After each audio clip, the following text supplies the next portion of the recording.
Vous êtes-vous déjà senti fatigué même après une bonne nuit de sommeil? Comme si votre esprit ne s'arrêtait jamais, même lorsque votre corps était au repos? Peut-être ressentez-vous un épuisement qu'aucun repos physique ne peut guérir? Une enquête récente a révélé que 80% des gens déclarent sentir leur esprit s'emballer, même pendant les moments de repos. Ce que beaucoup ignorent, c'est que cette fatigue peut être le symptôme d'un problème bien plus profond, une lassitude de l'âme. Bienvenue à notre réunion d'aujourd'hui. Je m'appelle Gabriel et nous explorerons ensemble un sujet qui nous touche presque tous à un moment ou à un autre. Comment trouver la paix intérieure dans un monde qui ne s'arrête jamais? Imaginez votre esprit comme un océan. Parfois, la surface est agitée, vague de pensées, d'inquiétudes, de listes de choses à faire, de peurs et d'attentes. Mais sous cette surface tumultueuse se cache la possibilité d'une profondeur calme et sereine. C'est là que Dieu désire ardemment nous rencontrer. Aujourd'hui, je veux m'adresser directement à vous, qui luttez contre un esprit hyperactif, des pensées qui défilent sans cesse et ne vous laissent aucun répit. Vous qui semblez bien en apparence, souriant en famille, productif au travail et présent à vos engagements, mais qui, intérieurement, livrez un combat silencieux contre vos propres pensées. Avant de continuer, je tiens à vous dire que vous n'êtes pas seul. C'est un chemin parcouru par beaucoup d'entre nous, moi y compris. Et surtout, Dieu connaît votre combat intérieur mieux que quiconque. Si cette vidéo vous touche déjà, n'hésitez pas à cliquer sur « J'aime » et à vous abonner à la chaîne. Cela nous aidera à faire connaître ce message à davantage de personnes qui, comme vous, ont besoin d'entendre ces mots d'espoir. La Bible nous dit dans Philippiens chapitre 4, versets 6 et 7, « Ne vous inquiétez de rien, mais en toute chose faites connaître vos besoins à Dieu par des prières et des supplications, avec des actions de grâce. Et la paix de Dieu, qui surpasse toute intelligence, gardera vos cœurs et vos pensées en Jésus-Christ. » Mais vous pensez peut-être, « J'ai lu ce verset des centaines de fois, j'ai prié, j'ai supplié, et mon esprit continue de s'emballer. » Où est cette paix qui surpasse toute intelligence? Décryptons ensemble ce mystère aujourd'hui. Le premier point que nous devons comprendre est qu'un esprit hyperactif provoque souvent une profonde fatigue spirituelle, même lorsque tout semble bien en surface dans nos vies. Avez-vous déjà remarqué qu'on peut être physiquement reposé, mais mentalement épuisé? Comment peut-on dormir 8 heures et se réveiller avec l'impression de ne pas avoir dormi du tout? C'est l'un des signes les plus évidents de fatigue non seulement physique, mais aussi mentale. Salomon, considéré comme l'homme le plus sage qui ait jamais vécu, écrit dans Proverbes chapitre 3, versets 21 à 24, « Mon fils, que ces choses ne s'éloignent pas de tes yeux. Garde la sagesse et la réflexion, car elles seront la vie de ton âme. Quand tu te coucheras, tu n'auras pas peur et ton sommeil sera doux. » Intéressant, Salomon établit un lien direct entre la protection de la sagesse divine et un sommeil paisible. En effet, notre esprit, lorsqu'il n'est pas en phase avec les principes divins, devient un champ de bataille qui épuise notre énergie spirituelle. Les symptômes de cette fatigue spirituelle sont variés. Difficulté à se concentrer dans la prière, sentiment de vide même après quelques instants de recueillement, incapacité à percevoir la présence de Dieu, doute récurrent sur sa foi et son objectif. Et le plus courant, un esprit incapable de rester immobile. Souvent, ce combat intérieur est invisible pour ceux qui nous entourent. Nous pouvons diriger des ministères, prêcher, servir, sourire pendant les cultes, dire « Amen » au bon moment. Mais intérieurement, nous livrons une guerre épuisante contre nos propres pensées. Jésus connaissait bien cette réalité. Observons ce qu'il dit dans Matthieu chapitre 11, versets 28 à 30. « Venez à moi, vous tous qui êtes fatigués et chargés, et je vous donnerai du repos. Prenez mon joug sur vous et recevez mes instructions, car je suis doux et humble de cœur et vous trouverez du repos pour vos âmes. Car mon joug est doux et mon fardeau léger. » Notez que Jésus ne parle pas principalement de repos physique, mais de repos de l'âme. Il comprend que souvent, ce qui nous pèse le plus ne sont pas les fardeaux extérieurs, mais les fardeaux intérieurs, ceux que nous portons dans notre esprit et notre cœur. Venons-en maintenant au deuxième point crucial. Trop réfléchir n'est pas un péché. C'est profondément humain. Dans certains milieux chrétiens, on croit à tort que douter, questionner ou ruminer ses pensées est un signe de faiblesse spirituelle ou de manque de foi. Rien n'est plus éloigné de la vérité biblique. Jésus lui-même, dans sa parfaite humanité, a connu des moments de profonde angoisse. Au jardin de Gethsémani, quelques instants avant sa crucifixion, nous voyons Jésus en proie à un intense combat intérieur. Matthieu chapitre 26, versets 37 à 38 nous dit « Il prit avec lui Pierre et les 2 fils de Zébédée, et il commença à être triste et profondément angoissé. Alors il leur dit « Mon âme est triste jusqu'à la mort, restez ici et veillez avec moi. » Imaginez, le Fils de Dieu lui-même exprimait une tristesse et une angoisse si profondes qu'il les comparait à la mort. Jésus n'a pas réprimé ses sentiments, ni ne les a rejetés sous prétexte de manque de foi. Il les a reconnus, les a exprimés et surtout a su à qui les confier. Dans les versets suivants, nous voyons Jésus tomber face contre terre, prier intensément et déverser son angoisse sur le Père. Il n'a pas cherché à réprimer ses pensées angoissées, il les a transformées en prière. David, homme selon le cœur de Dieu, ne cachait pas non plus ses difficultés mentales et émotionnelles. Les psaumes regorgent d'expressions d'anxiété, de peur, de doute et même de questions sur la place de Dieu dans les moments difficiles. Dans le psaume 13, versets 1 et 2, David s'exclame « Jusque à quand, Éternel? M'oublieras-tu à jamais? Jusqu'à quand me cacheras-tu ta face? Jusqu'à quand devrais-je réfléchir en mon âme, avoir le cœur tout le temps dans la tristesse ?» Ce ne sont pas les paroles de quelqu'un qui a peu de foi, mais celles d'un homme qui était complètement honnête au sujet de sa lutte intérieure et qui savait qu'il pouvait porter cette lutte directement à Dieu. L'apôtre Paul, dont les écrits constituent une grande partie du Nouveau Testament, parle lui aussi ouvertement de ses luttes intérieures. Dans Romains chapitre 7, verset 23, il décrit une guerre dans son esprit. « Mais je vois dans mes membres une autre loi qui lutte contre la loi de mon entendement et qui me rend captif de la loi du péché qui habite dans mes membres. » Paul reconnaît cette guerre intérieure non pas comme un défaut de caractère, mais comme une partie de la condition humaine qui requiert la grâce de Dieu. Alors, si vous êtes aux prises avec des pensées qui s'emballent, un esprit qui ne semble pas vouloir s'arrêter, des inquiétudes qui tournent en rond sans aboutir à une solution, sachez que ce n'est pas le signe d'une foi faible. C'est le signe que vous êtes humain, vivant dans un monde déchu, avec un esprit en plein renouvellement. La différence entre ceux qui sont consumés par cette bataille mentale et ceux qui trouvent la paix n'est pas l'absence de pensées difficiles, mais le fait de savoir à qui les donner. Cela nous amène à notre 3e point. Le silence de Dieu n'est pas un abandon. Beaucoup d'entre nous, confrontés à des périodes d'intense activité mentale accompagnées d'un silence apparemment divin, commencent à se demander « Dieu m'écoute-t-il? Se soucie-t-il de mes difficultés? Pourquoi ne ressens-je pas sa présence quand j'en ai le plus besoin ?» Cette expérience est si courante dans la vie chrétienne qu'elle porte même un nom dans la littérature spirituelle, la nuit obscure de l'âme. C'est cette période où Dieu semble lointain, silencieux, et où nos prières semblent rebondir sur le plafond. Mais la vérité biblique est que le silence de Dieu n'est pas un abandon. C'est souvent l'espace fertile où les racines de notre foi poussent le plus profondément, même si elles sont invisibles à nos yeux. Dans le livre d'Isaïe, chapitre 45, verset 15, le prophète déclare « Tu es un Dieu caché, ô Dieu d'Israël, sauveur ». Ce verset fascinant reconnaît que Dieu choisit parfois d'agir en coulisses, à l'abri de nos sens immédiats, tout en participant activement à notre salut et à notre croissance. Imaginez une graine plantée en terre.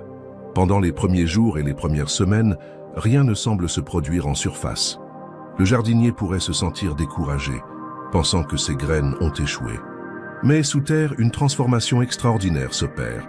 Les racines se forment, les nutriments sont absorbés et la structure fondamentale de la plante se met en place.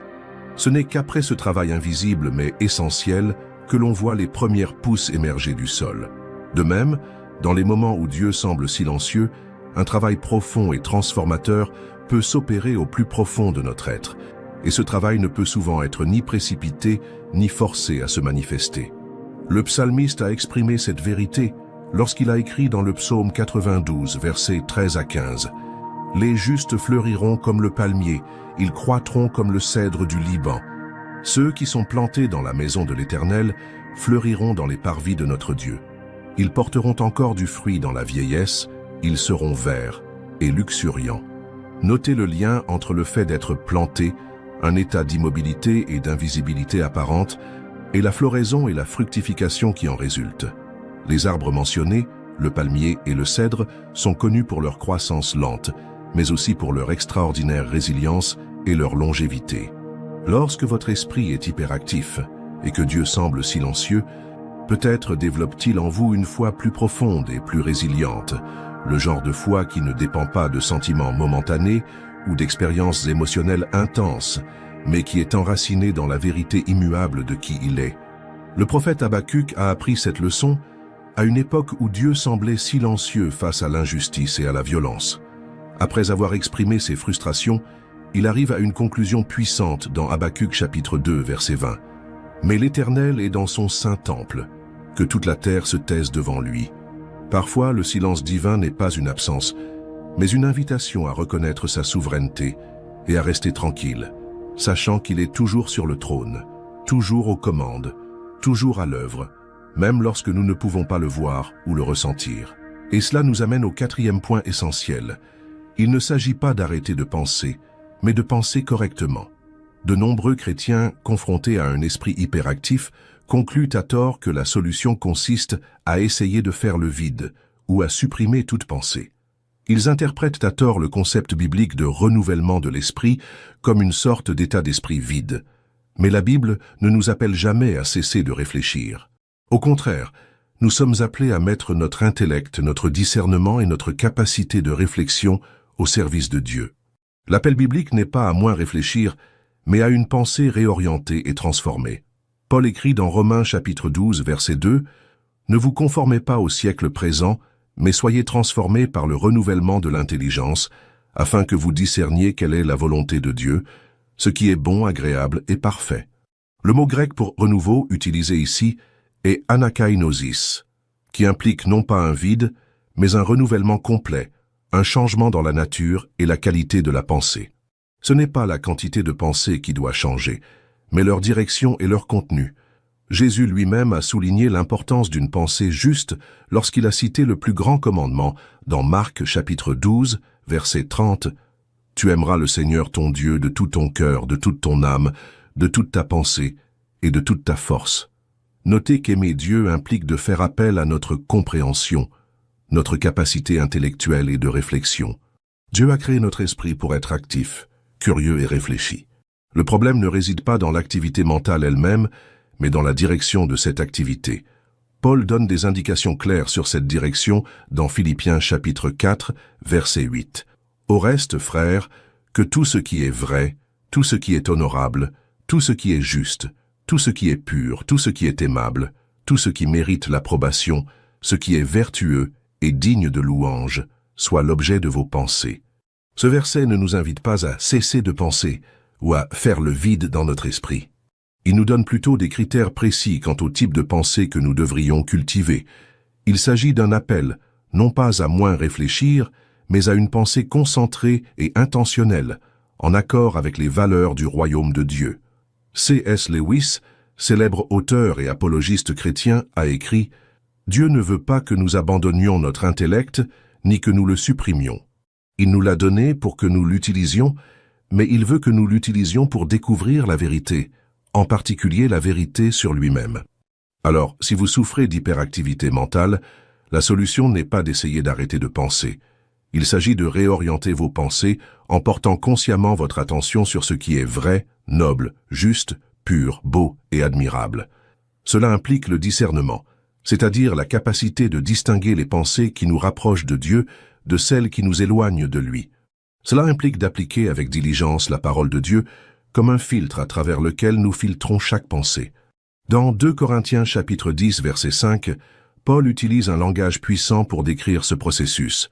Nous renversons les raisonnements et toute hauteur qui s'élève contre la connaissance de Dieu et nous amenons toute pensée captive à l'obéissance de Christ. Notez le verbe actif ici. Nous prenons captif. Cela suggère un rôle intentionnel et affirmé de notre part. Nous ne sommes pas les victimes passives de nos pensées. Avec l'aide du Saint-Esprit, nous pouvons en prendre le contrôle. Cela nous amène au 5e point. Méditer profondément sur un seul verset de l'Écriture est plus transformateur que d'en lire plusieurs sans réflexion. Dans notre culture d'information rapide et de consommation de contenu à grande vitesse, de nombreux chrétiens ont transposé ces habitudes à leur vie spirituelle. Nous lisons rapidement des chapitres entiers de la Bible. Écoutons des sermons au rythme soutenu, consommons de courts recueillements et passons à autre chose, sans laisser aucune de ces vérités pénétrer et transformer véritablement notre esprit. Jésus a abordé ce problème en racontant la parabole du semeur dans Matthieu chapitre 13. Il décrit comment certaines graines tombèrent le long du chemin et furent dévorées par les oiseaux. D'autres tombèrent sur un sol rocailleux et sans beaucoup de terre et germèrent rapidement avant de mourir au soleil. Et d'autres encore tombèrent parmi les épines et furent étouffées. Seules les graines tombées dans la bonne terre produisirent une récolte abondante. Jésus a expliqué plus tard que la semence est la parole de Dieu et que la terre représente les différentes conditions du cœur humain. Pour que la parole porte du fruit dans nos vies, nous devons être comme la bonne terre, ne pas nous contenter d'écouter ou de lire superficiellement, mais la laisser pénétrer profondément. Le psaume 1, versets 2 et 3, décrit l'homme béni comme quelqu'un dont les délices sont dans la loi de l'Éternel, et il médite sa loi jour et nuit. Il sera comme un arbre planté près d'un cours d'eau, qui donne son fruit en sa saison, et son feuillage ne se flétrit point, et qui prospère dans tout ce qu'il entreprend. Le mot hébreu pour méditer utilisé ici est aga, qui signifie littéralement murmure, gémissement, rugissement, réflexion. Il suggère une immersion profonde, répétitive et totale dans le texte, presque comme un lion rugissant sur sa proie ou une personne gémissant dans une profonde réflexion. Ce type de méditation biblique est très différent du concept oriental de vider l'esprit. C'est en fait l'inverse. Il s'agit de remplir l'esprit si complètement de la parole de Dieu qu'elle transforme notre pensée en profondeur. Josué reçut cet enseignement lorsqu'il prit la tête du peuple d'Israël après la mort de Moïse.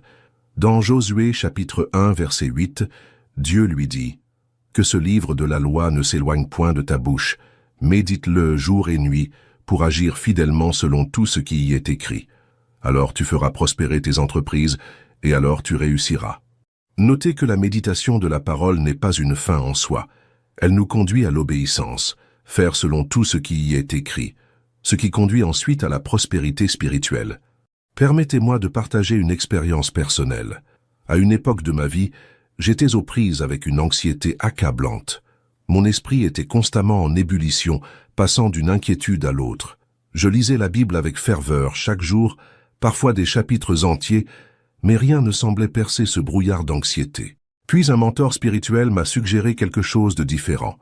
Au lieu de lire longuement, choisissez un seul verset et méditez-le profondément tout au long de la journée. J'ai choisi Isaïe chapitre 26 verset 3.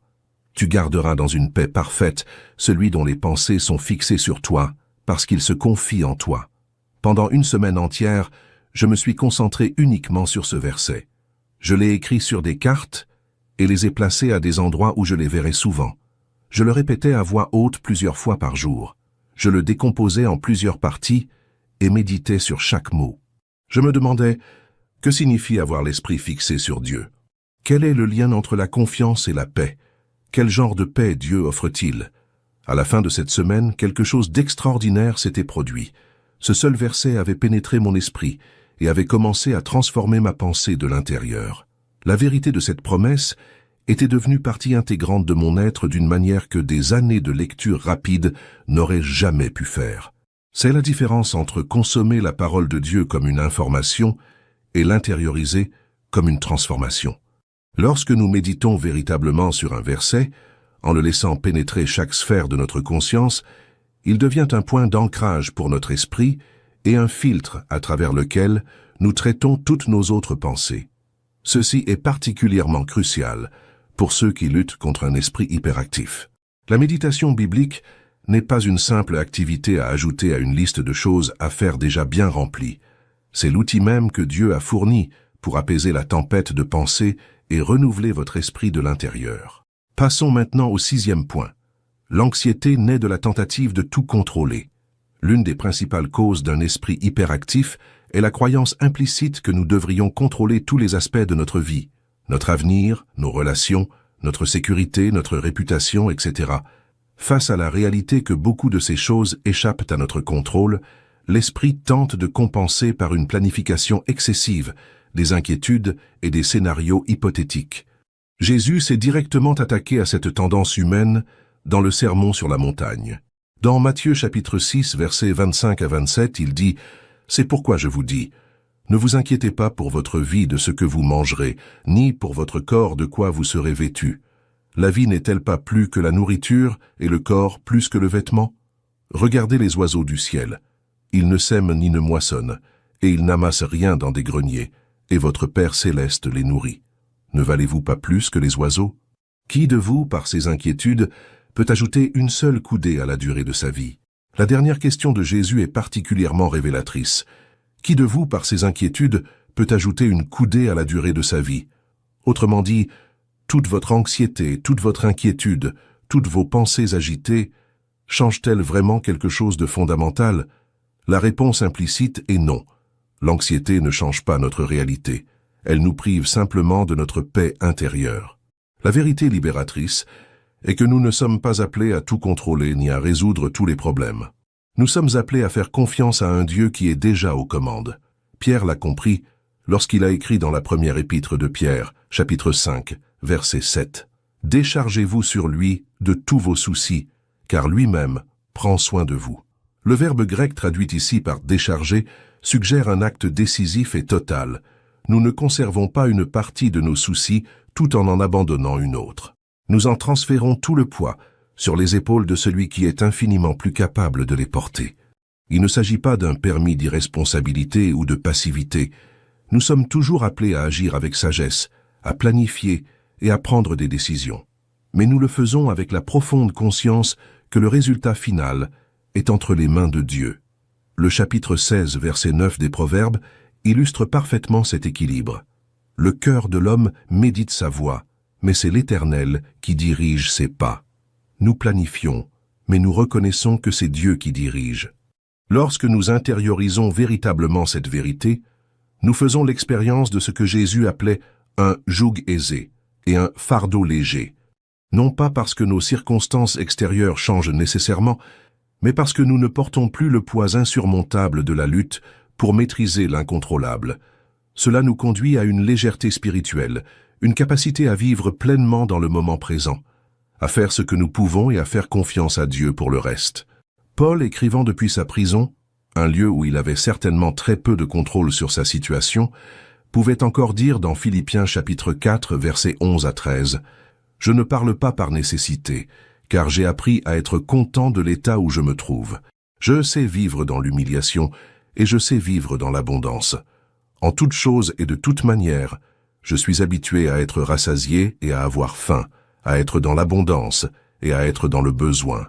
Je puis tout par celui qui me fortifie. » Le contentement de Paul ne venait pas du fait qu'il avait le contrôle de sa situation, mais de la connaissance de celui qui contrôle toutes les circonstances.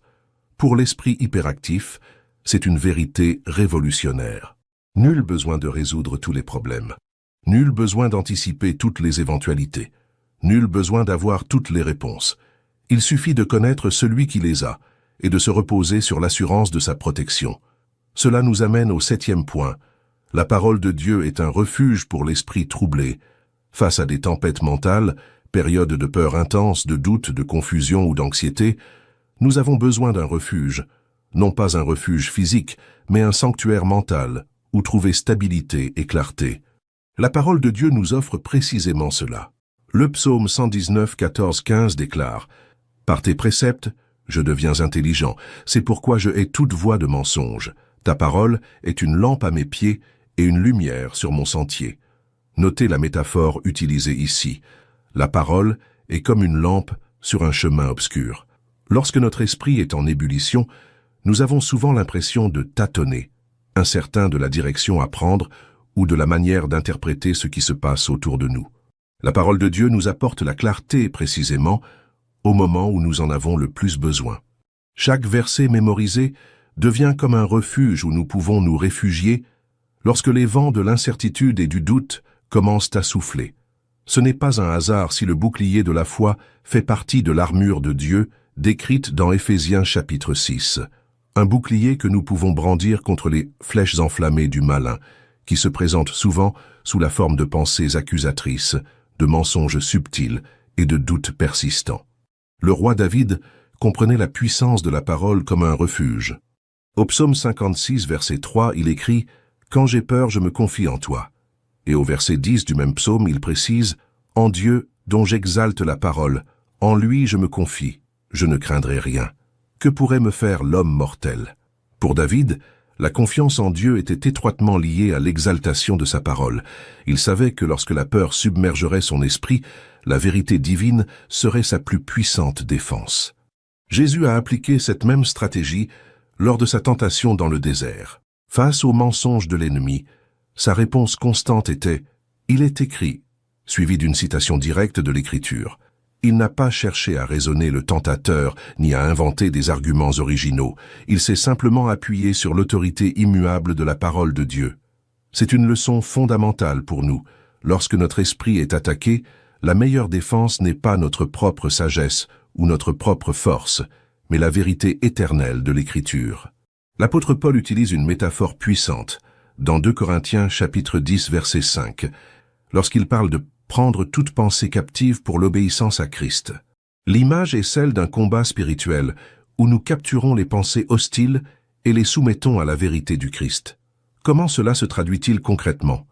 Lorsqu'une pensée perturbatrice surgit, qu'il s'agisse de peur, de doute, de dégoût de soi ou de toute autre forme de tourment mental, nous l'identifions, la comparons à la vérité des Écritures et choisissons consciemment d'aligner notre esprit sur cette vérité, rejetant tout ce qui la contredit. Par exemple, si votre esprit est tourmenté par la peur de l'avenir, vous vous souviendrez peut-être de Jérémie chapitre 29, verset 11. « Car je connais les projets que j'ai formés sur vous, dit l'Éternel, projets de paix et non de malheur, afin de vous donner un avenir et de l'espérance. » Si vous êtes aux prises avec des sentiments de rejet ou d'abandon, vous pouvez vous ancrer dans Hébreux chapitre 13, verset 5. « Je ne te délaisserai point, je ne t'abandonnerai point. » Si la culpabilité et la honte consument vos pensées, vous pouvez déclarer la vérité du chapitre 8, verset 1 de Romains.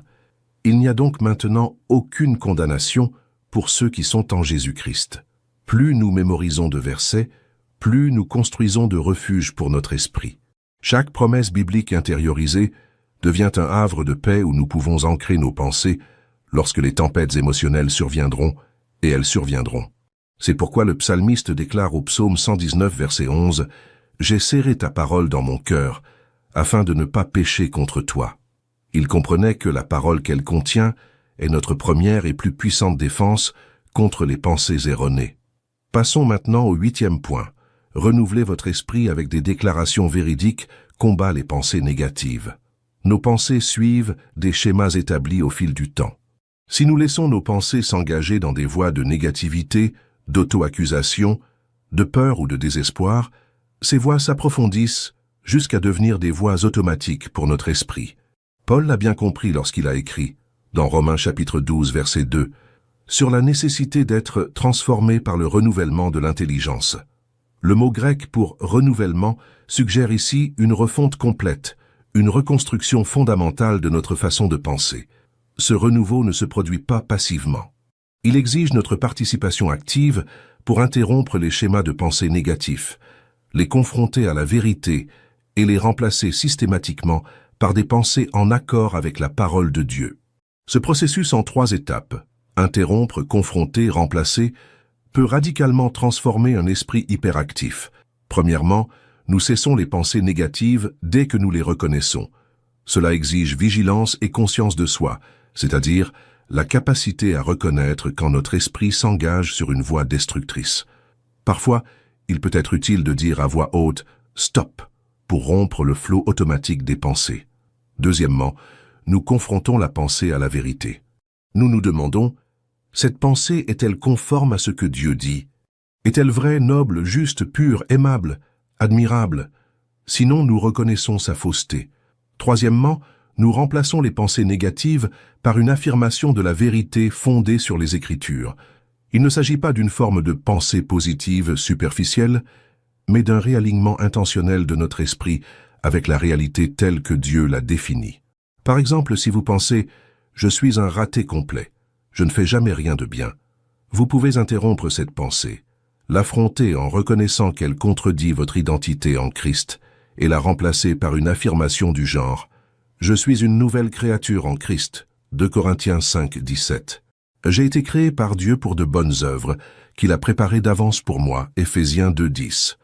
Ce processus n'est pas une solution instantanée, c'est une pratique quotidienne, parfois ponctuelle, qui remodèle progressivement les voies neuronales de notre cerveau et les schémas spirituels de notre esprit. Le roi Salomon a saisi l'importance de ce processus lorsqu'il a écrit dans Proverbes chapitre 4, verset 23, « Garde ton cœur plus que toute autre chose, car de lui jaillissent les sources de la vie. » Le mot hébreu pour cœur ici, leb, englobe non seulement les émotions, mais aussi les pensées, la volonté et le caractère. Salomon comprenait que les pensées que nous laissons s'installer dans notre esprit façonnent finalement toute notre vie. Paul développe cette idée dans Philippiens chapitre 4, verset 8. « Au reste, frères, que tout ce qui est vrai, tout ce qui est honorable, tout ce qui est juste, tout ce qui est pur, tout ce qui est aimable, tout ce qui mérite l'approbation, ce qui est vertueux et digne de louange, soit l'objet de vos pensées. » Ce verset nous donne des critères précis pour évaluer nos pensées. Lorsqu'une pensée surgit, nous pouvons la vérifier. Est-elle vraie? Est-elle noble? Est-elle juste? Est-elle pure? Est-elle aimable? Est-elle admirable? Est-elle digne de louange? Si ce n'est pas le cas, nous avons des raisons bibliques de la rejeter et de la remplacer. Les déclarations de vérité sont plus puissantes lorsqu'elles sont personnalisées et adaptées à vos difficultés particulières. Si vous luttez contre la peur, mémorisez et proclamez des versets sur la protection et la souveraineté de Dieu. Si vous luttez contre une image négative de vous-même, concentrez-vous sur des versets concernant votre identité en Christ. Si l'anxiété face à l'avenir domine vos pensées, trouvez et proclamez des promesses concernant la providence divine. De telles déclarations ne sont ni des formules magiques, ni des incantations. Leur pouvoir ne réside pas dans les mots eux-mêmes, mais dans la vérité éternelle qu'ils expriment et dans le Dieu qui les sous-tend. En les prononçant, nous réalignons notre esprit avec la réalité telle que Dieu l'a définie, plutôt qu'avec la réalité déformée que nos esprits anxieux créent souvent. Au fil du temps, ce processus de renouvellement non seulement atténue le tourment d'un esprit hyperactif, mais nous transforme également plus profondément à l'image du Christ, dont les pensées ont toujours été parfaitement alignées sur la volonté du Père. Cela nous amène au point 9. Votre esprit est un terrain d'entraînement spirituel, pas un ennemi. De nombreux chrétiens aux prises avec un esprit hyperactif développent une relation conflictuelle avec leurs propres pensées. Ils perçoivent leur esprit comme un ennemi à maîtriser, un problème à résoudre ou une faiblesse à surmonter. Mais la perspective biblique est radicalement différente. Votre esprit n'est pas votre ennemi. C'est un champ de bataille où se livre une guerre spirituelle et aussi un terrain d'entraînement où Dieu développe votre force spirituelle, votre discernement et votre caractère. Paul utilise un langage formateur dans 1 Corinthiens chapitre 9, versets 24 à 26, lorsqu'il écrit « Ne savez-vous pas que ceux qui courent dans le stade courent tous, mais qu'un seul remporte le prix? Courez de manière à le remporter. Tout coureur est sage en toutes choses, ceux-là pour une couronne corruptible, mais nous, une couronne incorruptible. C'est pourquoi je cours, et non au hasard. » Le terme grec traduit ici par « maîtrise de soi » est ekkrateuomai, qui fait référence à l'autodiscipline rigoureuse qu'un athlète s'impose à l'entraînement. Paul suggère que le développement de notre vie spirituelle, y compris la maîtrise de nos pensées, exige le même type de discipline intentionnelle.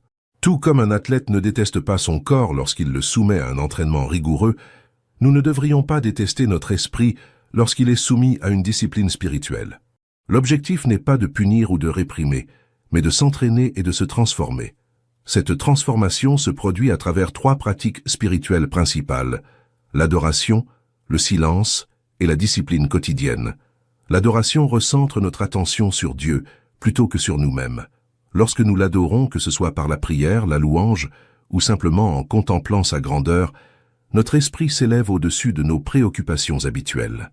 Comme l'écrit le psalmiste dans le psaume 46, 10, « Arrêtez et sachez que je suis Dieu. Je serai élevé parmi les nations, je serai élevé sur la terre. » Notez le lien entre être immobile et connaître Dieu. Il existe une forme de connaissance divine qui n'apparaît que lorsque nous permettons à notre esprit hyperactif de se calmer en présence de Dieu. Ce n'est pas une connaissance intellectuelle, mais une connaissance expérientielle, une connaissance transformatrice. Le silence, notre deuxième pratique, nous permet d'entendre la voix douce de Dieu. Dans le chapitre 19 du premier livre des Rois, Élie découvre que Dieu n'est pas dans le vent violent, le tremblement de terre ou le feu, mais dans le murmure doux et léger qui suit. Souvent le bruit de notre esprit est si fort qu'il couvre cette voix divine. Pratiquer le silence intentionnel, des moments réguliers où nous restons simplement immobiles devant Dieu, sans intention ni requête, peut sembler une torture pour un esprit hyperactif. Mais c'est précisément cette discipline qui commence à réorienter nos schémas mentaux et à créer un espace pour la présence transformatrice de Dieu. Jésus a régulièrement donné l'exemple de cette pratique. Luc chapitre 5 verset 16 nous dit « Mais il se retirait souvent dans des endroits déserts et priait ». Jésus comprenait la nécessité du silence et de la solitude, même au milieu des demandes incessantes et des foules qui le sollicitaient. La discipline quotidienne, notre troisième pratique, établit de nouvelles habitudes qui, avec le temps, deviennent une seconde nature. Cette discipline comprend un temps régulier consacré à la parole, la prière régulière et la pratique de soumettre ses pensées à l'obéissance du Christ. Dans Hébreux chapitre 5, verset 14, l'auteur parle de ceux qui, par l'exercice, ont le sens exercé à discerner le bien et le mal. Le mot « l'exercice » est ici crucial. Le discernement spirituel, la capacité de distinguer les pensées qui viennent de Dieu de celles qui ne viennent pas de Dieu, se développe par une pratique régulière et non par des expériences spirituelles intenses et occasionnelles.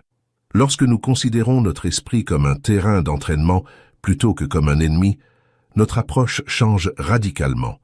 Au lieu de ressentir de la frustration lorsque nos pensées errent pendant la prière, nous y voyons une occasion de nous entraîner à recentrer doucement notre attention sur Dieu. Au lieu de nous sentir condamnés lorsque nous sommes aux prises avec le doute, nous y voyons une invitation à approfondir notre compréhension et à renforcer notre foi. Dieu n'est ni surpris ni déçu par votre esprit hyperactif. Il l'a créé, connaît ses caprices et ses difficultés, et travaille patiemment à le façonner à l'image du Christ. Tel un maître potier, il voit non seulement ce qu'est votre esprit maintenant, mais aussi ce qu'il devient grâce à son habileté. Et cela nous amène à notre dernier point. Un esprit paisible est un instrument du ciel. Lorsque notre esprit commence enfin à trouver cette paix qui surpasse toute compréhension, non pas une paix fondée sur des circonstances parfaites, mais sur la présence parfaite de Dieu, il devient un instrument puissant entre les mains de Dieu. Un esprit paisible apporte la sagesse spirituelle. Jacques chapitre 3 verset 17 nous dit « Mais la sagesse d'en haut est premièrement pure, ensuite pacifique, modérée, conciliante, pleine de miséricorde et de bons fruits, sans partialité et sans hypocrisie. » Notez que la sagesse qui vient d'en haut est caractérisée par la paix. Un esprit agité, anxieux et hyperactif peut rarement discerner la voix paisible de Dieu ou percevoir les nuances de sa direction. Mais un esprit qui a appris à se reposer en la présence de Dieu devient un récepteur sensible de sa sagesse. Un esprit paisible apporte aussi de la clarté. Au milieu du bruit et des distractions du monde, celui dont l'esprit a été entraîné au calme peut voir ce qui compte vraiment. Comme l'a dit Jésus dans Matthieu chapitre 6 verset 22, « L'œil est la lampe du corps. Si ton œil est en bon état, tout ton corps sera éclairé. » Le mot grec pour bon ici, to haplous, peut être traduit par simple, clair, concentré.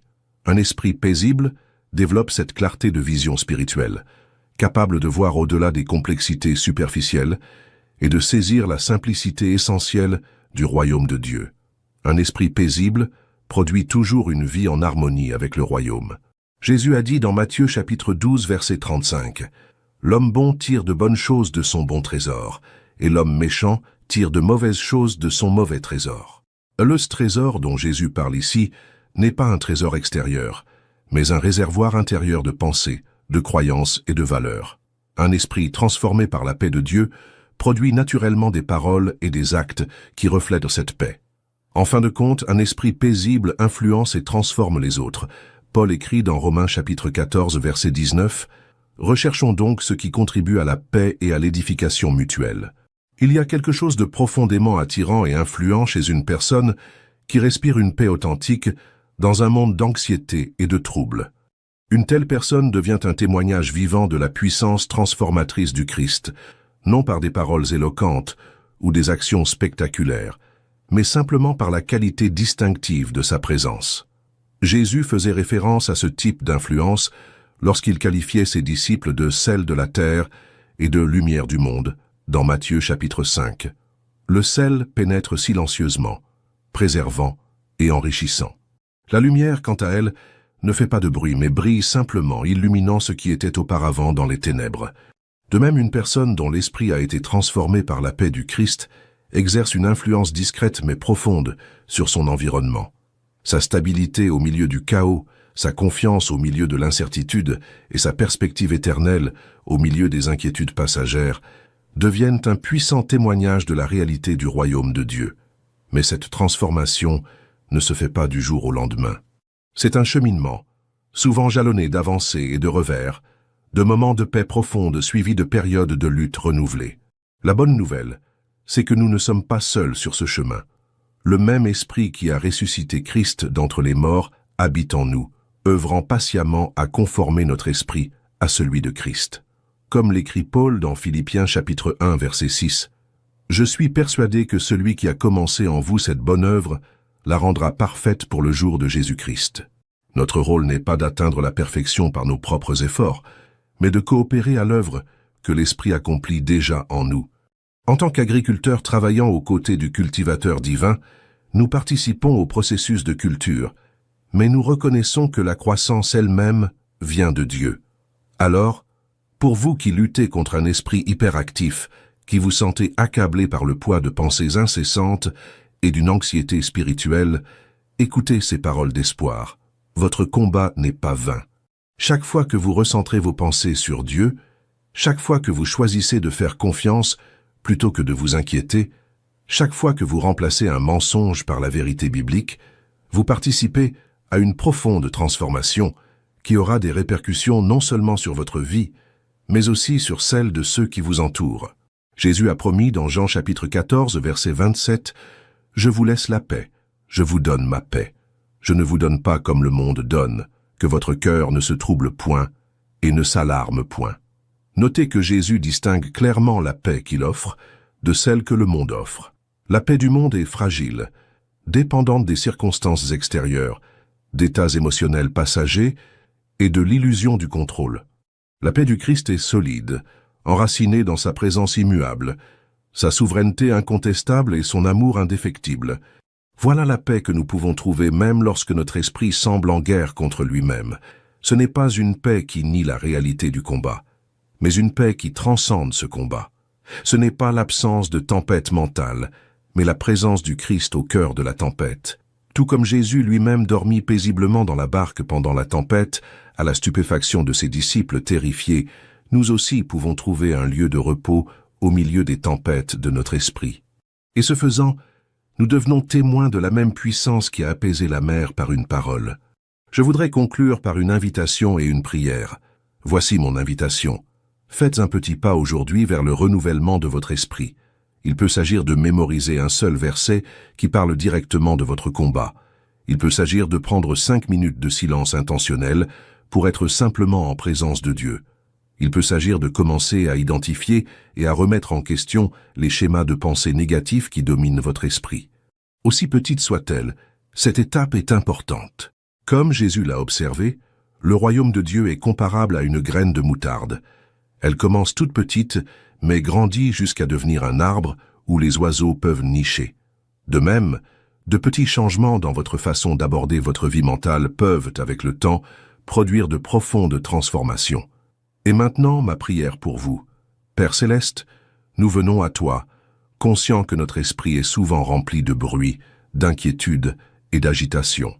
Nous reconnaissons notre tendance à vouloir contrôler ce que toi seul peux contrôler et à nous charger de fardeaux que nous ne sommes pas censés porter seuls. Aujourd'hui, nous te confions notre esprit hyperactif. Nous prions pour la transformation que toi seul peux apporter, non pas en refoulant nos pensées, mais en les réorientant vers toi. Aide-nous à développer des habitudes de méditation sur ta parole, de silence en ta présence et de discernement de nos pensées. Souvenons-nous des paroles du psalmiste. Arrêtez-vous et sachez que je suis Dieu. Aide-nous à trouver ce calme, non pas comme un accomplissement de notre propre discipline, mais comme un don de ta grâce. Que la paix du Christ, qui surpasse toute intelligence, garde nos cœurs et nos esprits, et que par cette paix, nous devenions des instruments efficaces de ton royaume, témoins de la vie transformée que toi seul peux donner. Au nom de Jésus, nous prions. Amen. Si cette vidéo vous a touché ou a suscité une réflexion importante dans votre vie, n'hésitez pas à laisser un commentaire pour partager le point qui vous a le plus marqué. Votre expérience pourrait être exactement ce dont quelqu'un d'autre a besoin d'entendre aujourd'hui.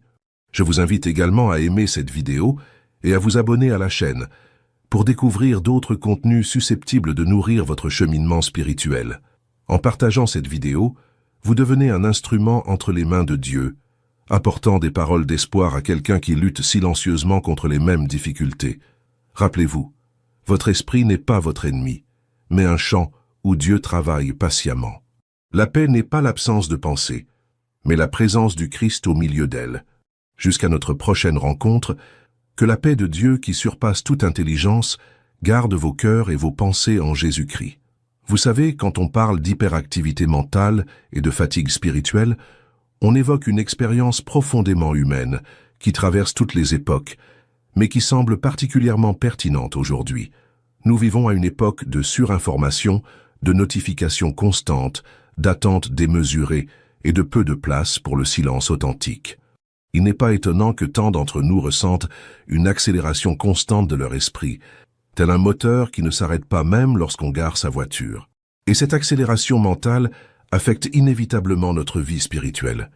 Je pense à Marthe que Jésus a gentiment réprimandée. « Marthe, Marthe, tu t'inquiètes et tu t'agites pour beaucoup de choses, mais une seule est nécessaire. » Combien d'entre nous sont comme Marthe, occupés par beaucoup de choses, toutes apparemment importantes et urgentes, tandis que l'unique chose nécessaire, s'asseoir aux pieds de Jésus et l'écouter, est remis à plus tard, jusqu'à ce que nous ayons plus de temps. L'ironie est que cet esprit hyperactif, cette préoccupation constante pour de nombreuses choses, ne nous rend pas plus productifs ni plus efficaces. Au contraire, cela nous fragmente. Nous divisons notre attention dans tellement de directions que nous finissons par ne plus être véritablement présents dans aucune d'elles. C.S. Lewis a judicieusement observé que l'instant suivant est le moment le plus proche de l'éternité. Mais lorsque notre esprit oscille constamment entre passé et futur, entre peur et projet, entre regrets et angoisses, nous perdons la capacité d'habiter pleinement le seul instant où nous pouvons véritablement rencontrer Dieu, le présent. C'est pourquoi la pratique de la méditation biblique est si cruciale. Il ne s'agit pas d'une simple activité spirituelle à ajouter à notre liste déjà longue. Il s'agit d'une réorientation fondamentale de notre façon d'aborder notre vie. C'est apprendre à vivre dans le calme et la connexion avec Dieu plutôt que dans la périphérie trépidante de notre vie. Les moines du désert, ces premiers chrétiens qui se retiraient dans des lieux solitaires pour chercher Dieu, avaient un concept appelé nepsis, une vigilance du cœur, une sobriété spirituelle qui leur permettait d'être attentifs aux mouvements subtils de leurs pensées et de l'Esprit de Dieu. Ils comprenaient que le combat spirituel commence dans l'esprit et que la première discipline du disciple est d'apprendre à reconnaître les pensées et à y répondre de manière appropriée. Un de ces moines, Évagre le Pontique, écrivait « De toutes les mauvaises pensées, les trois plus fortes sont la luxure, la colère et la dépression, et c'est contre elles que le moine doit mener une guerre continuelle. Il comprenait que notre vie intérieure est un champ de bataille où des forces opposées rivalisent pour attirer notre attention et notre loyauté.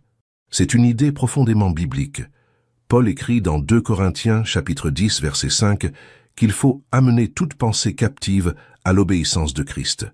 Ce langage militaire suggère une guerre active et non une acceptation passive de chaque pensée qui nous traverse l'esprit. Et pourtant, de nombreux chrétiens se sentent coupables de leurs difficultés mentales, comme si avoir des pensées difficiles ou négatives était en soi un signe de faiblesse spirituelle. Rien n'est plus éloigné de la vérité biblique.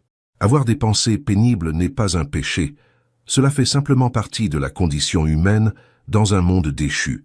Ce que nous faisons de ces pensées, comment nous y réagissons, comment nous les traitons, si nous les laissons ou non façonner notre vision de Dieu, de nous-mêmes et du monde. Voilà ce qui compte. Jésus lui-même a connu des tentations mentales. L'Épître aux Hébreux nous dit qu'il a été tenté comme nous en toutes choses sans commettre de péché. Il connaissait intimement l'expérience des pensées contraires à la volonté du Père, comme lorsque Satan l'a tenté dans le désert, ou lorsque, à Gethsémani, sa nature humaine a désiré éviter la croix. La différence ne résidait pas dans l'absence de pensées difficiles, mais dans la manière dont il y répondait, en les soumettant constamment à la volonté du Père. Il est important de comprendre cela, car de nombreux chrétiens, en particulier ceux qui sont enclins au perfectionnisme ou à la conscience, peuvent tomber dans un cycle épuisant. Ils ont une pensée indésirable, se sentent coupables de l'avoir eue, puis s'inquiètent de se sentir coupables, créant ainsi un cycle d'auto-condamnation qui ne fait qu'intensifier le problème initial. Le Christ n'est pas venu pour nous condamner, mais pour nous libérer. Et cette libération consiste en partie à apprendre à considérer nos pensées non pas comme définissant qui nous sommes, mais comme des visiteurs temporaires que nous pouvons choisir d'accueillir ou de rejeter. Les bouddhistes utilisent ici une métaphore pertinente. Ils parlent de l'esprit de singe, cet esprit agité qui saute de branche en branche, de pensée en pensée, sans jamais se poser. Bien que nous ne partagions pas la vision bouddhiste du monde, la métaphore est pertinente. Notre esprit livré à lui-même a tendance à vagabonder, à se distraire, à s'inquiéter. La différence avec la perspective chrétienne réside dans le fait que nous ne cherchons pas à vider notre esprit ni à transcender la pensée, mais plutôt à le diriger vers Dieu et à le laisser s'imprégner de sa vérité. C'est pourquoi Paul, après nous avoir recommandé dans Philippiens de ne nous soucier de rien, mais de tout apporter à Dieu dans la prière, ne s'arrête pas là. Il poursuit « Au reste, frères, que tout ce qui est vrai, tout ce qui est honorable, tout ce qui est juste, tout ce qui est pur, tout ce qui est aimable, tout ce qui mérite l'approbation, ce qui est vertueux et digne de louange, soit l'objet de vos pensées. » Paul comprend que la nature a horreur du vide.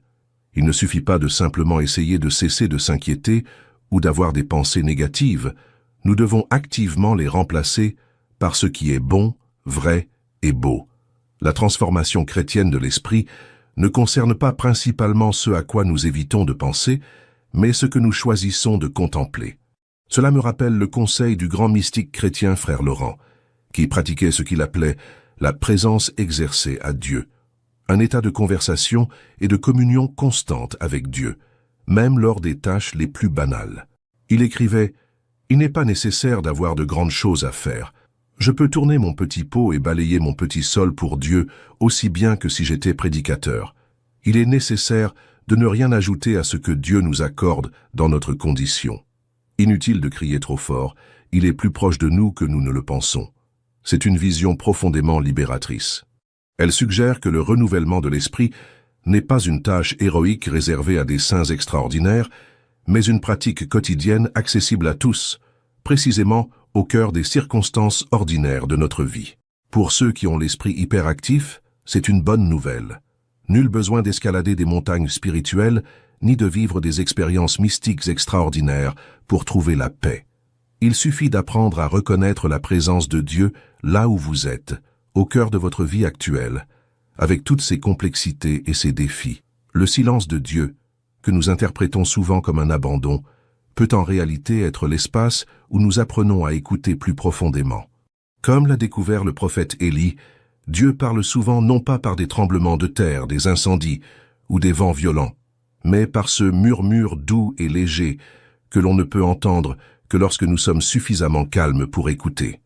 Thomas Merton, moine trappiste et écrivain spirituel du XXe siècle, observait « Le silence de Dieu est le pain qu'il faut mâcher avant d'en goûter la douceur. » Les moments où Dieu semble silencieux ne sont ni des punitions, ni des signes de son désintérêt, mais des invitations à approfondir, à développer un palais spirituel plus raffiné, capable de discerner sa présence même lorsqu'elle n'est pas évidente. C'est comme apprendre à apprécier la musique classique après une vie passée à n'écouter que de la pop.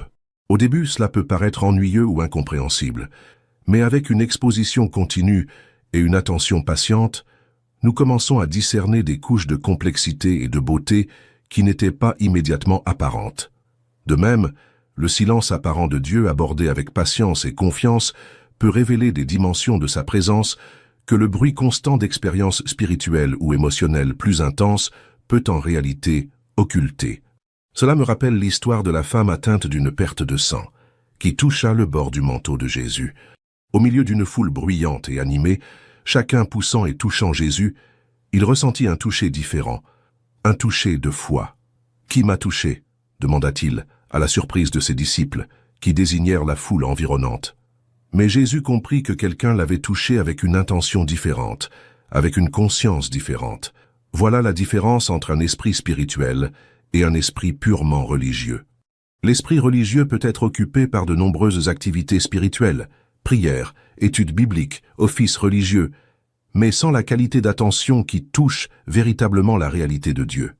L'esprit spirituel peut s'engager dans les mêmes activités extérieures, mais à partir d'une connexion consciente, d'une présence intentionnelle. Et cela nous ramène à la transformation de l'esprit dont parle Paul. Il ne s'agit pas principalement de changer le contenu de nos pensées, même si cela arrive certainement, mais de changer la qualité de notre attention.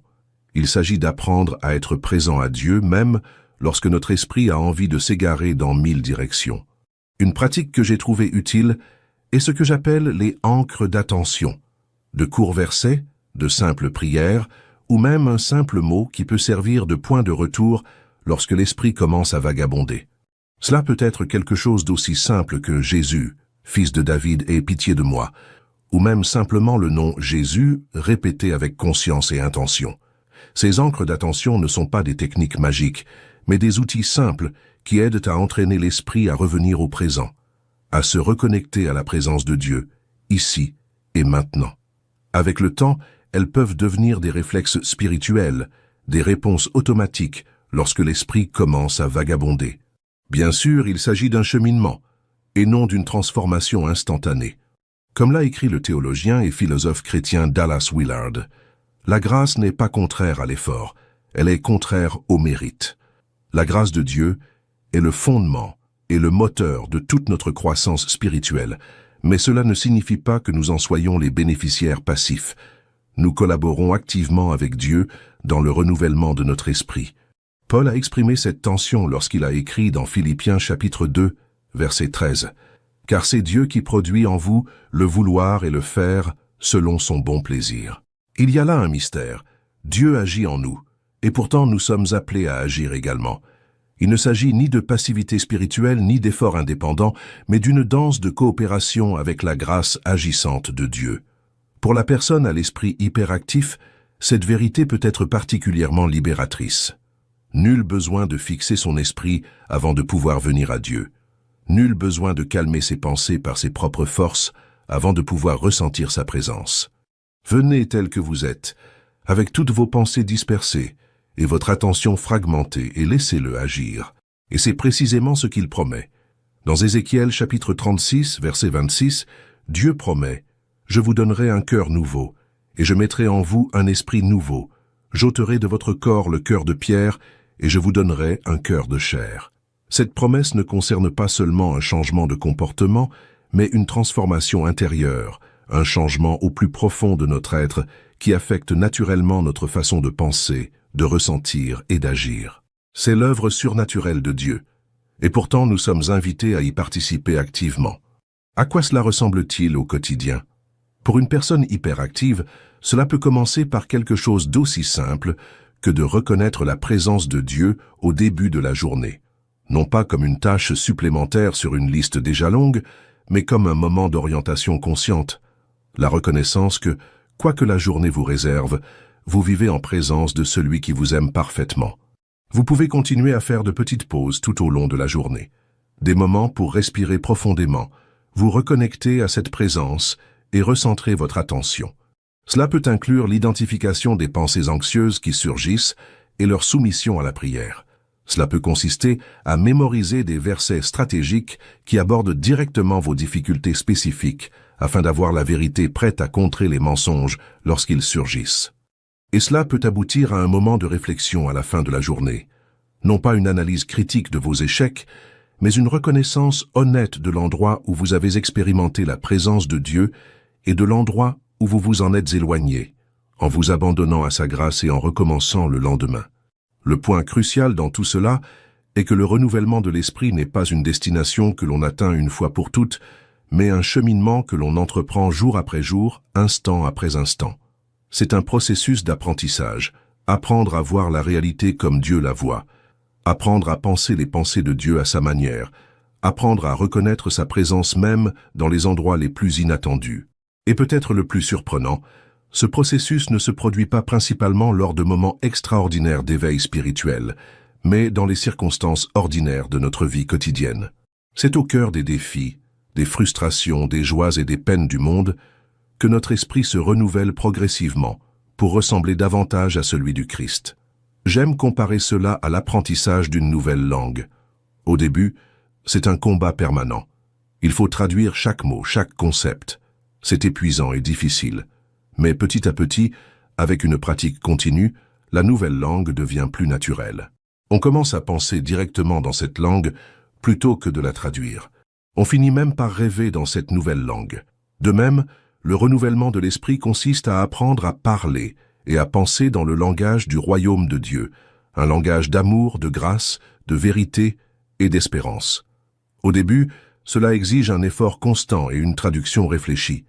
Mais avec le temps, grâce à une pratique continue guidée par le Saint-Esprit, cette nouvelle façon de penser devient plus naturelle, plus instinctive. Cela ne signifie pas que nous ne connaîtrons plus jamais de troubles mentaux, ni que notre esprit ne sera plus jamais suractif. Cela signifie que même au cœur de ces difficultés, nous avons accès à une perspective différente, à une réalité plus profonde qui nous apporte stabilité, même lorsque la surface de notre esprit est agitée. Comme l'écrit l'apôtre Paul dans 2 Corinthiens, chapitre 4, versets 16 à 18. C'est pourquoi nous ne perdons pas courage. Si notre homme extérieur se détruit, notre homme intérieur se renouvelle de jour en jour.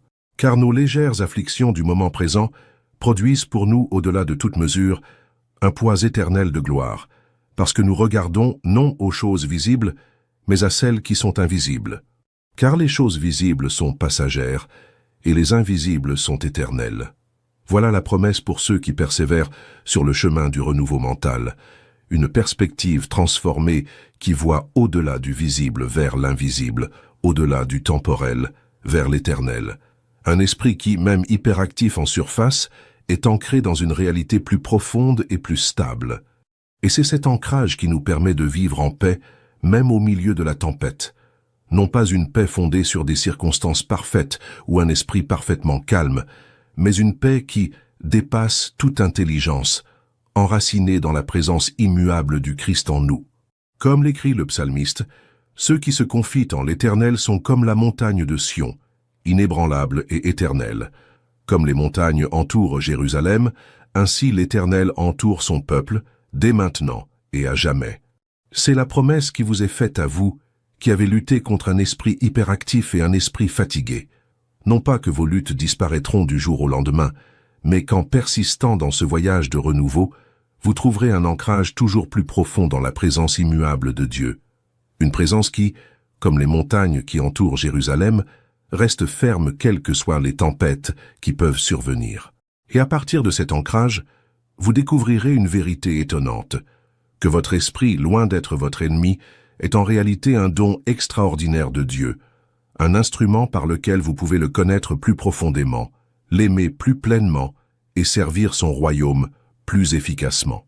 C'est avec cette promesse que je vous invite à poursuivre votre chemin de renouvellement de l'esprit, non pas comme une bataille à gagner par vos propres forces, mais comme une aventure à vivre en partenariat avec l'Esprit Saint qui travaille déjà en vous, vous transformant de gloire en gloire à l'image du Christ. Si cette vidéo vous a été bénéfique, laissez un commentaire pour partager ce qui vous a le plus touché. Votre témoignage pourrait être exactement ce dont quelqu'un d'autre a besoin aujourd'hui. N'oubliez pas d'aimer, de vous abonner et de partager pour que nous puissions transmettre ce message d'espoir à ceux qui luttent encore silencieusement contre leur hyperactivité mentale. Que la paix de Dieu, qui surpasse toute intelligence, garde vos cœurs et vos pensées en Jésus-Christ. Amen.